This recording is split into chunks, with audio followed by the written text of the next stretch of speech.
నిన్న మబ్బుల నాలుగొట్టంగా నదీ స్నానాలతోని షురువైంది శివభక్తుల సందడి. నదులు, చెరువులు, కోనేర్లు, కుంటలు, శివాలయాల పక్కకు ఏదుంటే దాంట్లో పుణ్యస్నానాలు చేసుకొని శివయ్య దర్శనాల కోసం లైన్లు కట్టిరు భక్తజనాలు. ఇగో తూర్పు గోదావరి రాజమండ్రి కాడ చూడు.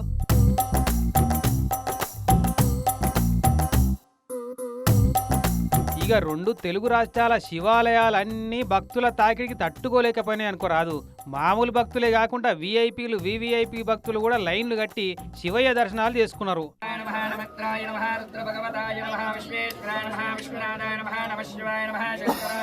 శివుడు, శంకరుడు, పరమశివుడు, వీరభద్రుడు, క్షీర రామలింగేశ్వరుడు, సోమేశ్వరుడు, ఛాయా సోమేశ్వరుడు, కోటేశ్వరుడు, అమరేశ్వరుడు, భీమేశ్వరుడు, రాజరాజేశ్వరుడు, నందీశ్వరుడు, కుండలేశ్వరుడు, వీరేశ్వరుడు, నీలాద్రీశ్వరుడు, మల్లికార్జునుడు, సంగమేశ్వరుడు, ఏలేశ్వరుడు, శంభులింగేశ్వరుడు, జడల రామలింగేశ్వరుడు, శ్రీకాళహస్తీశ్వరుడు, కాళేశ్వరుడు, ముక్తేశ్వరుడు, ఉమాకోటిలింగేశ్వరుడు, ఇట్లా ఒక్కో పుణ్యక్షేత్రంలో ఒక్కో పేరుతోటి కొలువైన పరమశివుని దర్శనం చేసుకొని ధరించిపోయారు శివభక్తులంతా.